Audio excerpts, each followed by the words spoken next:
Welcome student, कैसे हैं आप सब। आज का हमारा जो चैप्टर है वो है मानव कल्याण में सूक्ष्म जीव, 12th बायोलॉजी चैप्टर 10। और ये दिसंबर माह का असाइनमेंट यहीं से आएगा और एक चैप्टर और है 11, वहाँ से भी आएंगे। तो इसमें बहुत छोटी छोटी बातें हैं जो आपको सबसे ज़्यादा इम्पोर्टेंट ये चीज़ है कि आप पॉइंट्स को ज़्यादा मत ध्यान दीजिएगा, आप उसके नाम पर ज़्यादा ध्यान दीजिएगा, क्योंकि इस अध्याय में पूरा नाम पर ही ज़्यादा ध्यान दिया जाता है।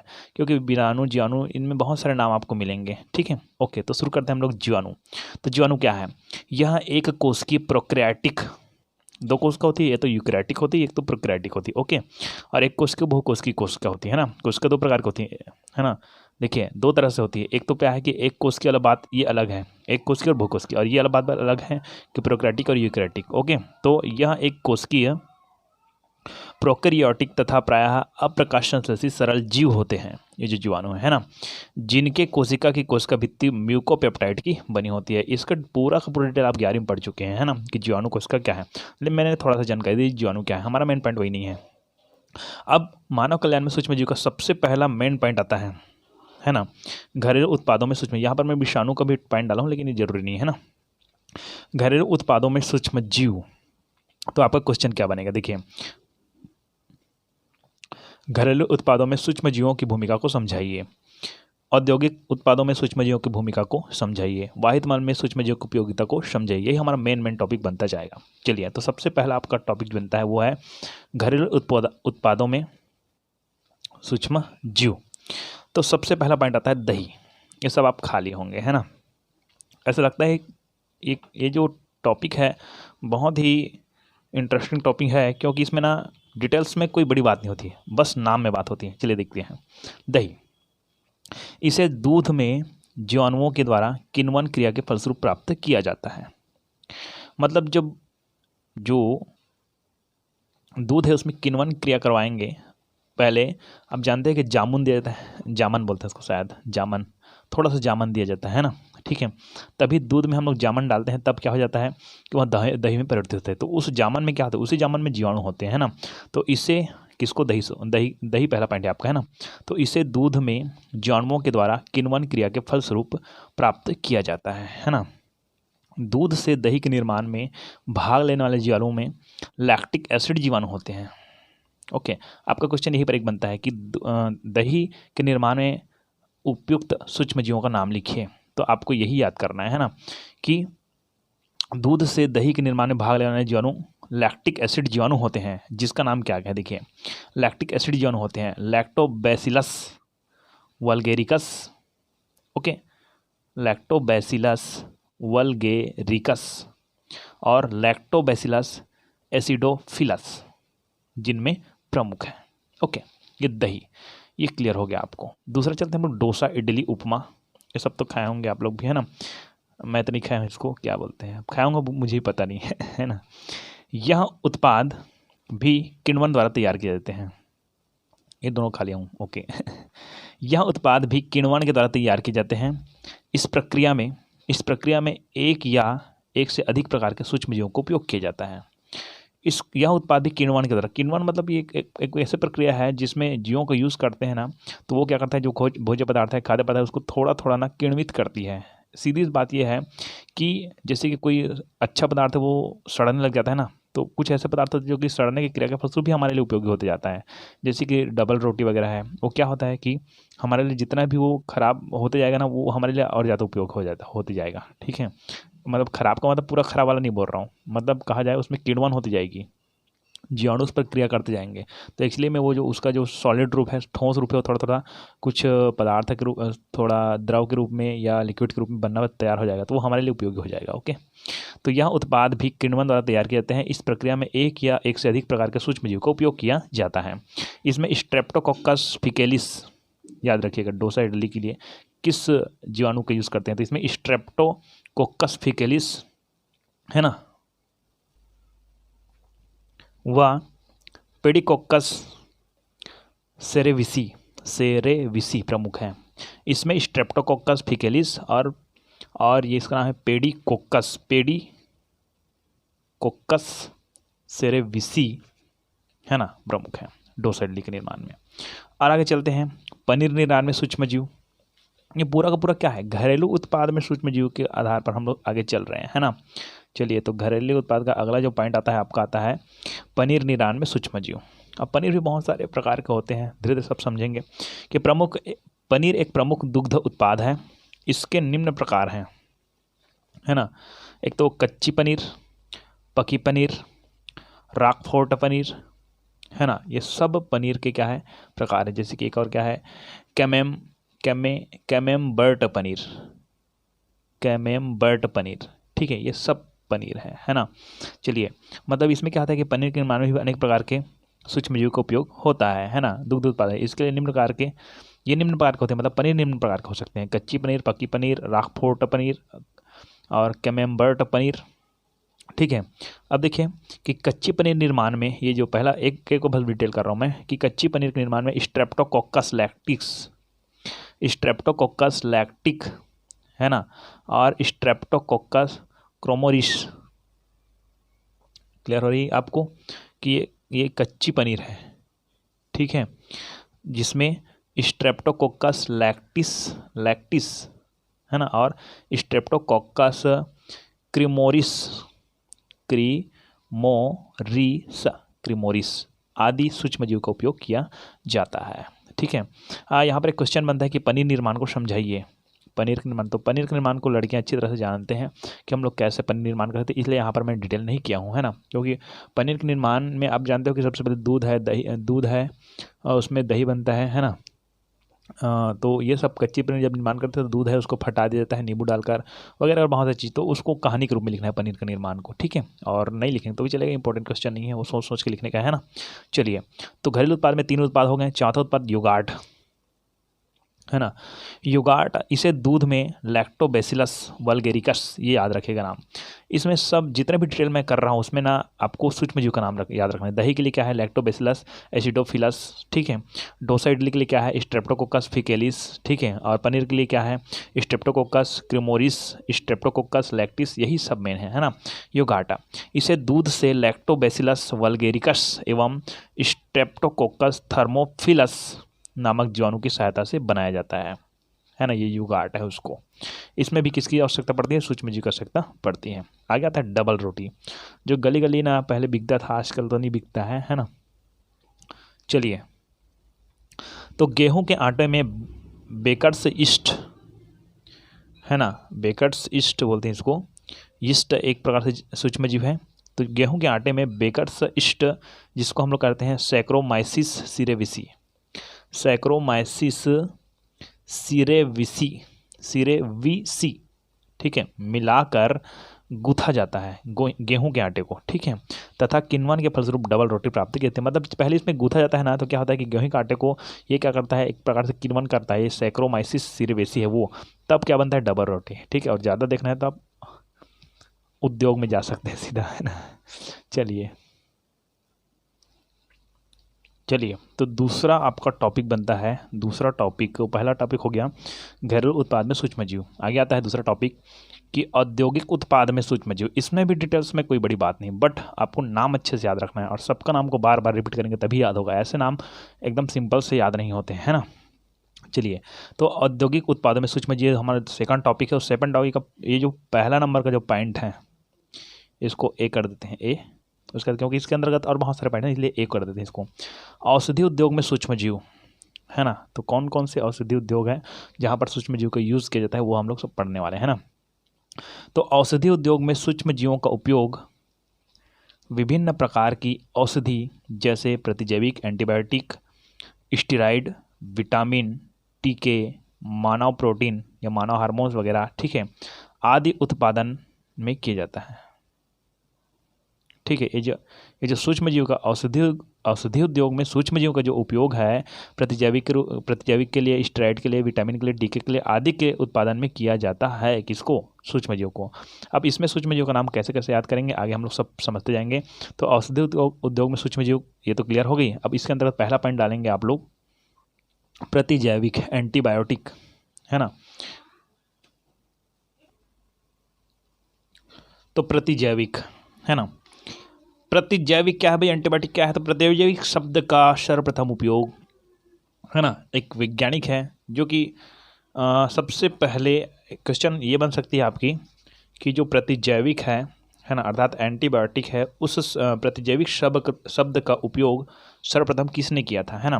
तो प्रतिजैविक शब्द का सर्वप्रथम उपयोग या प्रयोग सेलमैन वाक्समैन, इसको थोड़ा सा काम मिले सही, है ना। ओके, ये सेलमैन है। तो प्रतिजैविक शब्द का सर्वप्रथम उपयोग सेलमैन वाक्समैन द्वारा सन 1942 में किया गया था, जब हम लोग का भारत देश आज़ाद नहीं हुआ था। तो प्रतिजैविक शब्द का सर्वप्रथम उपयोग सेलमैन वाक्समैन द्वारा सन 1942 में किया गया था, है ना। प्रतिजैविक ऐसे कार्बनिक यौगिक होते हैं जिन्हें एक सूक्ष्म जीव से प्राप्त किया जा सकता है। मतलब मान लीजिए हमको प्रतिजैविक प्राप्त करना है, एंटीबायोटिक प्रतिजैविक प्राप्त करना है, तो आपको कहाँ से प्राप्त करना है कि इसे सूक्ष्म जीवों से प्राप्त किया था। ये मैंने आपको 11 अध्याय में समझा रखी है, क्योंकि हम लोग 11 अध्याय को पहले पढ़े हैं, है ना, उसका 10 अध्याय पढ़ रहे हैं। तो यहाँ पर ये प्रतिजैविक है। प्रतिजैविक का निर्माण कहाँ से होता है, ये सूक्ष्म जीव होते हैं। या तो मैंने वहाँ पर भी बता रखी है आपको मानव स्वास्थ्य में, है ना। ओके, तो प्रतिजैविक शब्द का सर्वप्रथम उपयोग सेलमैन वाक्समैन द्वारा 1942 में किया गया था।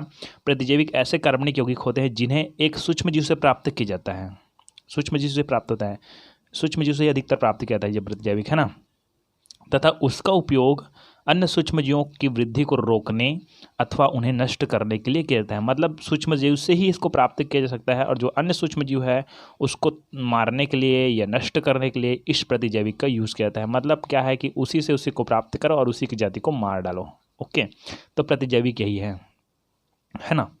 चलिए, तो प्रतिजैविक क्या है ये क्लियर हो गई, और प्रतिजैविक के गुण में चलते हैं। एक अच्छे प्रतिजैविक के क्या क्या गुण हो सकते हैं, है ना। उसके बाद अच्छा, यहाँ पर एक चीज़ और देख लेते हैं, प्रतिजैविक के उदाहरण कि कितने प्रकार के प्रतिजैविक है। तो कुछ प्रतिजैविकों का नाम मैं दिखा रहा हूँ आपको। चलिए, तो कुछ प्रतिजैविक का नाम मैं दिखा रहा हूँ। तो सबसे पहले आपका आता है जीवाणु से प्राप्त प्रतिजैविक। तो जीवाणु से क्या क्या प्राप्त होता है, ये प्रतिजैविक का नाम है ना, एंटीबायोटिक का नाम है, ठीक है। जैसे कि अपने पास है बेसिट्रेसिस है, कोलिमाइसिन है, गैमिसिटीज है, पॉलीमिक्सिस बी है, सबटिलिन है और टायरोथ्राइसिन है। ये सब एंटीबायोटिक है ना, प्रतिजैविक है ना। और ये स्रोत है, इनसे प्राप्त किया जा सकता है। मतलब ये सब जीवाणु हैं, इसी जीवाणु से हमको ये सब प्राप्त होता है। और मैंने आपको बताया था अभी कि सूक्ष्म जीवों के माध्यम से ही इसको प्राप्त करते हैं एंटीबायोटिक को, और अन्य सूक्ष्म जीवों को मारने का कार्य करते हैं। मतलब ये जो जितने भी ये सब जीवाणु सूक्ष्म जीव हैं, इससे हम लोग इस प्रकार से एंटीबायोटिक का उत्पादन कर सकते हैं। और आपको क्वेश्चन ये आता है कि कुछ एंटीबायोटिक के नाम तथा उसके स्रोत लिखी है, तो इसको आप लोग अच्छे से याद कर लीजिए। और कुछ ऐसे एंटीबायोटिक के नाम बता रहा हूँ जो आपको बहुत ज़्यादा ही इम्पोर्टेंट लगेंगे, है ना। तो यहाँ से चलते हैं हम लोग दूसरे नंबर में। देखिए, इसमें ये ज़्यादा इम्पोर्टेंट नहीं है ना आपके लिए, इसमें भी देख लेना, ये प्रतिजैविक है, ये एक्टिनोमाइसिटिस से प्राप्त प्रतिजैविक है, इसको भी आप लोग क्लियर कर लीजिएगा, है ना।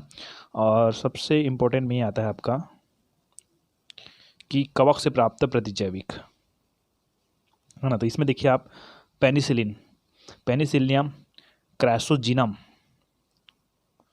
पेनिसिलिन है यहाँ से, और पेनिसिलियम नोटेटम से भी प्राप्त होता है। नेटोटम का नाम नहीं दिया यहाँ पर, नोटेटम भी होता है ना। ग्राइसियो फाल्विन, फ्यूमीगैलिन, थर्मोफिलिन। तो जो नाम आपको अच्छा लगता है उसके कम से कम पाँच प्रतिजैविक और उसके स्रोत का नाम याद करिए, वो बहुत ही ज़्यादा ज़रूरी है आपके लिए, ठीक है। तभी क्लियर कर पाएंगे हम लोग, है ना। चलिए, तो आप प्रतिजैविक के उदाहरण तो क्लियर हो गया, कौन कौन से प्रतिजैविक है। अब हम लोग चलते हैं अच्छे प्रतिजैविक के गुण, क्या क्या गुण हैं। तो इसमें किसी रोगाणु के सभी प्रभेदों को नष्ट करने की क्षमता होनी चाहिए। मतलब क्या है, कोई रोगाणु है जो हमारे शरीर में प्रवेश करता है, उसके सभी प्रभेद, उग्र प्रभेद होते हैं, निम्न प्रभेद होते हैं, बहुत सारे प्रभेद होते हैं, निष्क्रिय प्रभेद होते हैं, सक्रिय प्रभेद होते हैं, बहुत सारे प्रभेद होते हैं ना। तो इसमें किसी रोगाणु की सभी प्रभेदों को नष्ट करने की क्षमता होनी चाहिए, किसमें, प्रतिजैविक में। अच्छे प्रतिजैविक के गुण, है ना। दूसरा, इसका पोषक पर कोई पार्श्व प्रभाव नहीं पड़ना चाहिए। पार्श्व प्रभाव मतलब साइड इफेक्ट, जब हम लोग कोई चीज़ करते हैं तो उसका साइड इफेक्ट भी होता है। तो हम लोग यदि प्रतिजैविक का यूज़ कर रहे हैं हमारे शरीर में, है ना, तो हमको साइड इफेक्ट नहीं होना चाहिए, ऐसे बोल रहे हैं। ये है प्रतिजैविक के गुण। इसका पोषक पर कोई पार्श्व प्रभाव नहीं पड़ना चाहिए। इससे रोगाणु विशिष्ट होना चाहिए। इसका मतलब ये होता है कि हमारे शरीर में बहुत सारे सूक्ष्म जीव हैं, जो हमारे लिए उपयोगी हैं, क्या है, उपयोगी।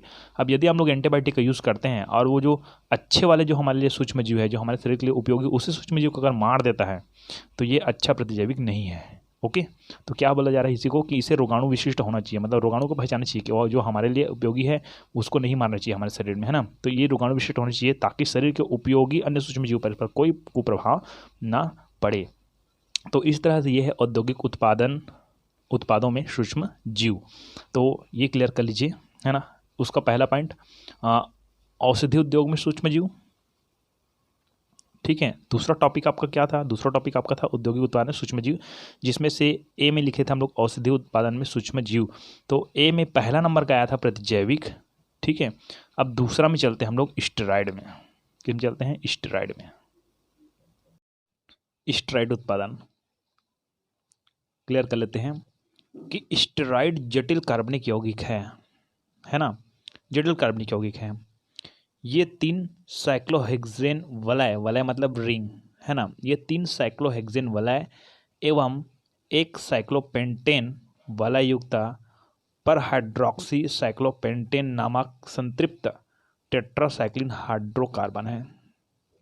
बहुत ही लंबा, है ना, कि ये 3 साइक्लोहेक्सेन वलय एवं 1 साइक्लोपेंटेन, हेक्सेन और पेंटेन याद रखिएगा, ठीक है।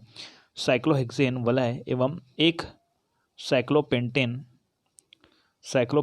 वलय युक्त पर हाइड्रोक्सी साइक्लोपेंटेनॉल नामक संतृप्त टेट्रासाइक्लिक हाइड्रोकार्बन है ना।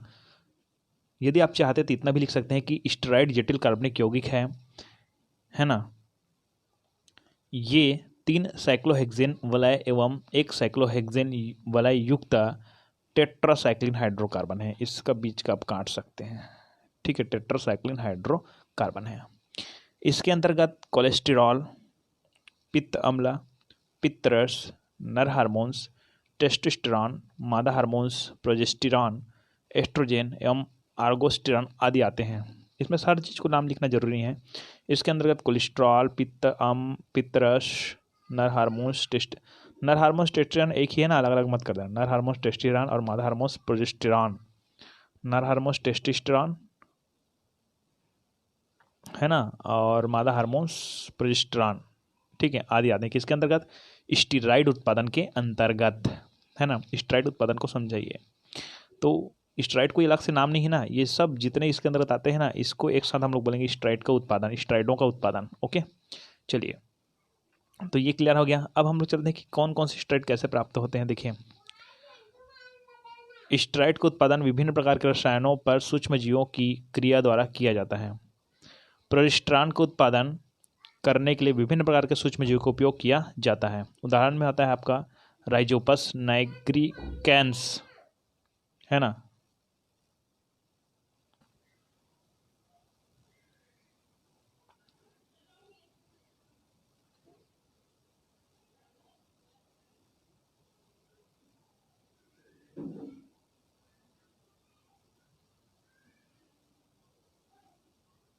चलिए, तो हम लोग चलते हैं फिर से कि स्टेरॉइड का उत्पादन विभिन्न प्रकार के रसायनों पर सूक्ष्म जीवों की क्रिया द्वारा किया जाता है। जैसे प्रोजेस्टेरॉन का उत्पादन करने के लिए विभिन्न प्रकार के सूक्ष्म जीवों का उपयोग किया जाता है। प्रोजेस्टेरॉन क्या है भाई, ये आपका मादा हार्मोन्स है ना। तो राइजोपस नाइग्रिकैंस, राइजोपस आरियस, कनिंग मेला, ब्लैक्सली आना आदि का उपयोग निम्न प्रकार से किया जाता है ना। जैसे कि प्रोजेस्टेरॉन है, इसके लिए किसका यूज़ करते हैं, राइजोपस नाइग्रिकैंस, ठीक है, और राइजोपस आरियस इसका यूज़ किया जाता है, जिसका फलस्वरूप अल्फा 11 अल्फा हाइड्रोक्सी प्रोजेस्टेरॉन उत्पन्न होती है। ये सब नाम आपको याद करना पड़ेगा भाई, है ना। प्रोजेस्टेरॉन दूसरा, है ना, इसके लिए कनिंघमेला, ब्लैक्सली आना इसके द्वारा 11th बीटा हाइड्रोक्सी प्रोजेस्टेरॉन उत्पादन किया जाता है। तो इसमें केवल एक ही बस लिखिएगा आप, प्रोजेस्टेरॉन उत्पादन में, है ना, राइजोपस नाइग्रिकेंस और राइजोपस आरियस, है ना, ये उत्पादन करता है आपका 11th ए अल्फा हाइड्रोक्सी प्रोजेस्टेरॉन। ओके, ये हो गया प्रोजेस्टेरॉन के बारे में। आपका तीसरा नंबर का पॉइंट आता है, पहला प्रतिजैविक पॉइंट था, दूसरा प्रोजेस्टेरॉन स्टेरॉइड प्राप्ति था, और तीसरा है विटामिन उत्पादन। विटामिन उत्पादन में सूक्ष्मजीव, किसके उत्पादन में सूक्ष्मजीव? विटामिन उत्पादन में सूक्ष्मजीव। ओके, तो विटामिन शरीर की समुचित वृद्धि के लिए अति आवश्यक होते हैं, जो कि सामान्यतः विभिन्न प्रकार के भोज्य पदार्थों के माध्यम से हमें प्राप्त होते हैं। जैसे प्रौद्योगिकी के विकास के साथ साथ विभिन्न प्रकार के सूक्ष्मजीवों की जैविक क्रिया के द्वारा आज विटामिन का उत्पादन किए जाने लगा है। अर्थात सीधी बात यह है कि विटामिन उत्पादन में भी सूक्ष्मजीव भाग लेता है। ठीक, विटामिन उत्पादन निम्न प्रकार से, तो ये पहले देखिए एकदम सिंपल सी बात कि विटामिन B2 या राइबोफ्लेविन का उत्पादन, राइबोफ्लेविन का उत्पादन। ओके, तो विटामिन B2 का निर्माण बहुत से सूक्ष्मजीवों के द्वारा किया जाता है। विटामिन B2 का निर्माण बहुत से सूक्ष्मजीवों के द्वारा किया जाता है, जैसे कि इष्ट के रूप में हम देखते हैं एस्बिस गासिपी, एक नाम बस याद रखना, ज़्यादा मत रखना, एस्बिस गासिपी, इसके माध्यम से विटामिन बी राइजोफ्लेविन का उत्पादन किया जाता है। ये तीसरा पॉइंट आपका क्लियर हो गई। ठीक है, चौथा पॉइंट में चलते हैं, एंजाइम उत्पादन। एंजाइम उत्पादन में भी सूक्ष्मजीवों का बहुत सारा योगदान है। तो जब सूक्ष्मजीवों का संवर्धन किया जाता है तब वे संवर्धन माध्यम में कई प्रकार के एंजाइम स्रावित करते हैं।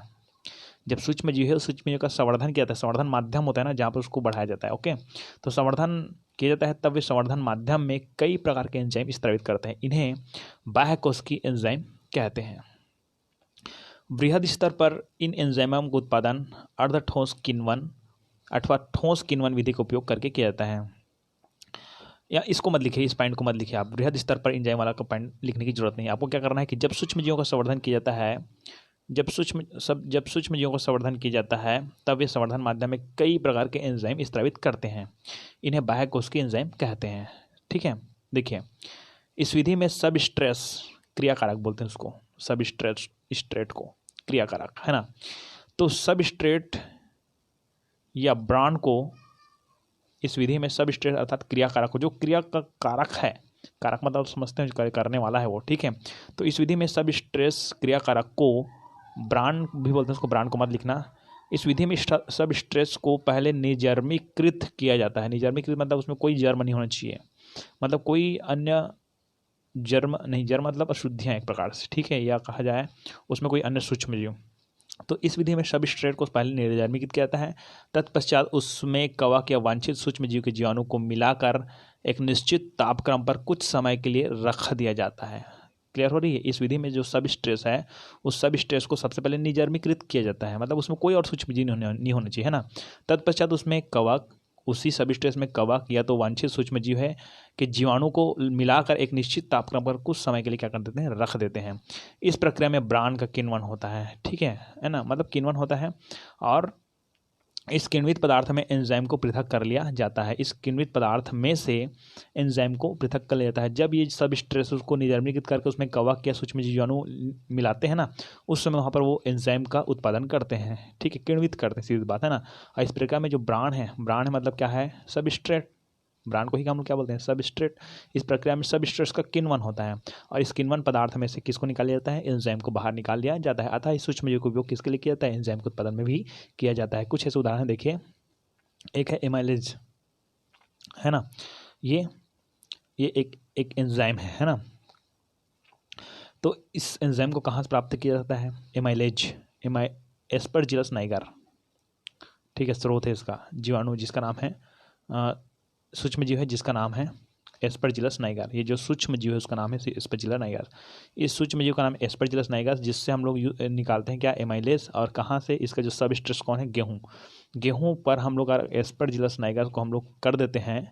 ठीक है, तो जो गेहूँ के साथ क्रिया करती है एस्परजिलस नाइगर, और उत्पादित करते हैं किसको, एमाइलेज को। ओके, इसको उपयोग करते हैं पाचक के रूप में ग्लूकोज सिरप तथा बियर बनाने में, बेकरी में। ओके, एक आध और देख लेना, यहाँ पर प्रोटीएजेज लिखा है, यहाँ पर प्रोटीएज एस्परजिलस नाइगर ये भी है, और डिटर्जेंट तथा पाचक रूप में गेहूँ इसका भी सबस्ट्रेस है। ओके, ये 4 पॉइंट क्लियर हो गए आपको, है ना। 5वां पॉइंट देखते हैं हार्मोन्स उत्पादन में। हार्मोन्स उत्पादन में कैसे कहते हैं, तो हार्मोन्स ऐसे एक रासायनिक पदार्थ है जो कि शरीर के एक भाग में अल्प मात्रा में बनते हैं तथा ये शरीर के अन्य भागों में स्थानांतरित होकर एक जैविक प्रतिक्रिया या प्रभाव उत्पन्न करते हैं। मतलब एक बहुत ही कम मात्रा में बनता है ये हार्मोन्स, ठीक है, अल्प मात्रा में बनता है, और इसकी अल्प मात्रा ही पूर्ण होती है किसी कार्य को करने के लिए, ये भी याद रखना, ठीक है। अल्प मात्रा में बनती है तथा शरीर के अन्य भागों में स्थानांतरित होकर एक जैविक प्रतिक्रिया या प्रभाव उत्पन्न करती है। उदाहरण, इंसुलिन, सोमेटोस्टेनिन माना हार्मोन्स है। आजकल विभिन्न प्रकार के सूक्ष्मजीवों की सहायता से इसका वृहद उत्पादन किए जाने लगा है ना। तो इंसुलिन है, इसका उत्पादन कैसे कहता है, ये भी एक हार्मोन्स है ना। जब ना किसी व्यक्ति को शुगर हो जाती है तो वहाँ पर बहुत सारे हार्मोन्स की कमी के कारण होती है ये सब, है ना। तो यदि उसमें ये सब क्रिया नहीं हो पा रही है, मनुष्य के शरीर में वो सब क्रिया नहीं होती है जो कि शक्कर अर्थात शुगर का पाचन करने वाला जो एंजाइम है, ठीक है, सॉरी, जो हार्मोन्स हैं, उन सब का उत्पादन अगर नहीं हो पा रहा है तो उसको हम लोग कृत्रिम रूप से भी उत्पादित कर सकते हैं, है ना, ताकि उसके शुगर लेवल को कम किया जा सके। ओके, तो इंसुलिन का उत्पादन देखिए पहले। तो 1982 ईस्वी में जीन अभियांत्रिकी ने एक स्वर्णिम अध्याय लिखा जब मानव इंसुलिन का उत्पादन ई कोलाई में किया गया। ई कोलाई एक जीवाणु है, ठीक है, ई कोलाई, है ना, तथा विक्रय हेतु इसे बाजार में प्रस्तुत किया गया। लोकप्रिय भाषा में इस हार्मोन्स को ह्यूमिलिन कहते हैं। ह्यूमन बॉडी के लिए उपयोगी है ना, इसलिए ह्यूमिलिन कहते हैं। इसके उत्पादन में cDNA का उपयोग किया जाता है। अपनाई गई प्रक्रिया को निम्न चित्र के माध्यम से दर्शाया गया। मतलब चित्र अवेलेबल नहीं है तो आप लोग के इतना तक लिखना है यहाँ तक, ठीक है, कि इंसुलिन का उत्पादन है वो ई कोलाई में किया जाता है। ओके, और ई कोलाई में इंसुलिन का उत्पादन का अलग से पूरा टॉपिक से बनती है ना, तो वो बाद में क्लियर कर लेंगे, या तो ये अभी जरूरी नहीं है। चलिए, ये हमारा पॉइंट कौन है, हार्मोन्स उत्पादन। चलिए, अगर आता है आपका इंसुलिन को उत्पादन को समझाइए तो पूरा एक क्रिया है, उसको अलग समझाया जाएगा बाद में। चलिए, 5वां, 6वां में चलते हैं हम लोग, इंटरफेरॉन का उत्पादन। 6वां इंटरफेरॉन का उत्पादन, ये किसके अंतर्गत आ रहा है, ये सब औषधि उद्योग में सूक्ष्मजीव के उपयोग के अंतर्गत आ रहा है ना। तो इंटरफेरॉन का उत्पादन देखिए कि इंटरफेरॉन मानव कोशिका में पाए जाने वाले प्रोटीन्स का एक अति महत्वपूर्ण समूह है। इंटरफेरॉन, है ना, जो विषाणुओं को नष्ट करने में सक्षम होता है। इंटरफेरॉन मानव कोशिका में पाए जाने वाले प्रोटीन्स का एक अति महत्वपूर्ण समूह है जो कि विषाणुओं को नष्ट करने में सक्षम होता है। इसका उत्पादन विषाणु संक्रमण के समय होता है। जब विषाणु, देखिए शरीर है हमारे, यहाँ पर अगर विषाणु प्रवेश करती है ना, विषाणु का संक्रमण होता है, तभी हमारे शरीर में क्या उत्पादित होता है, इंटरफेरॉन उत्पादन है। यदि किसी के शरीर में इंटरफेरॉन उत्पादन नहीं होता है तो उसको कृत्रिम रूप से हम लोग बना भी सकते हैं, यही हम लोग पढ़ने वाले हैं, ठीक है। तो याद इतना तो क्लियर हो गया कि इसका उत्पादन विषाणु संक्रमण के समय होता है। यह विषाणुओं के प्रति इम्यूनिटी पैदा करता है ना। मनुष्य में निम्नलिखित प्रकार के इंटरफेरॉन पाए जाते हैं, जैसे ल्यूकोसाइटिक इंटरफेरॉन ए, फाइब्रोब्लास्टिक इंटरफेरॉन बी, बीटा है वो, है ना, और इम्यून इंटरफेरॉन गामा। इस प्रकार के बहुत सारे क्या पाए जाते हैं मनुष्य में, इंटरफेरॉन पाए जाते हैं। तो इंटरफेरॉन के उत्पादन में भी सूक्ष्मजीव का उपयोग किया जाता है, ठीक है। इंटरफेरॉन को क्लियर कर लीजिए।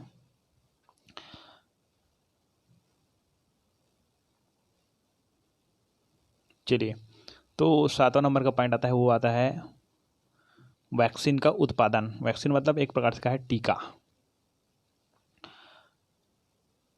आज बाजार में कुछ नहीं मिला है ना, छोड़ो आज बाजार में विभिन्न प्रकार के रोग जैसे मिजल्स, पोलियोमाइलिटिस, टीबी, चेचक, प्लेग, निमोनिया आदि के लिए वैक्सीन उपलब्ध है। इसके वैक्सीन प्रमुख रूप से कमज़ोर तथा अप्रभावी रोग कारकों से प्राप्त किए जाते हैं। इनका जो वैक्सीन है वहाँ कमज़ोर अथवा अप्रभावी रोग कारक से, मतलब आपको पहले से मैं बता चुका हूँ कि वैक्सीन ऐसा चीज़ है जो कि उन्हीं, उसको कहाँ से प्राप्त करते हैं, सूक्ष्मजीव से ही प्राप्त करते हैं, है ना। मतलब ऐसे अप्रभावी रोग कारक से प्राप्त किया जाता है। वर्ड समझ रही है, मतलब जो रोग उत्पन्न करता है, जो रोग उत्पन्न करता है, ये मान रोग उत्पन्न करता है कोई रोग, तो अपना इस रोग का टीका लेना है तो इन्हीं के प्रजातियों से या इन्हीं के उसका टीका बनाया जाता है, याद रखिएगा, ठीक है। टीके के बारे में अच्छे समझना है तो पिछले अध्याय में जाइए, 8वां अध्याय में, वहाँ पर आपको अच्छी तरह समझ आएगा। तो इसके वैक्सीन प्रमुख रूप से कमजोर अथवा अप्रभावी रोग कारकों से प्राप्त करते हैं, परंतु आजकल आनुवंशिक अभियांत्रिकी द्वारा रोग कारक के जीनोम के कुछ ही भाग का उपयोग करके अधिक परिशुद्ध वैक्सीन प्राप्त किए जा रहे हैं। मतलब रोग कारक है, उसके जीनोम है, जीन बोलते हैं उसको, जीन से संबंधित है। एक जीन के अगोनिस्ट सेट है ना, वहाँ पर बहुत सारे सेट होते हैं जीन्स के, है ना। तो उसमें से मानव जीन का सेट होता है, कितने सेट होते हैं, कितने जोड़ी होते हैं, उसको जीनोम कहा जाता है ना। तो ये किस प्रकार से मिश्रण अथवा काउंट, इसकी जरूरत नहीं है अपने को, ठीक। यहाँ तक लिखेगा आप लोग क्या करेगा कि परंतु आजकल अनुवांशिक अभियांत्रिकी द्वारा रोग कारक के जीनोम के कुछ ही भाग का उपयोग करके अधिक परिशुद्ध वैक्सीन प्राप्त किए जा सकते हैं। ओके, उदाहरण में आप लोग लिखना है यहाँ से, प्लाज्मोडियम फैल्सिफेरम के स्पोरोजोइट से होने वाले मलेरिया रोग के लिए कृत्रिम पेप्टाइड वैक्सीन बनाया जा रहा है, ठीक है। ओके, वैक्सीन का उत्पादन, तो यहाँ से आप क्लियर कर लीजिए पूरे टॉपिक्स को।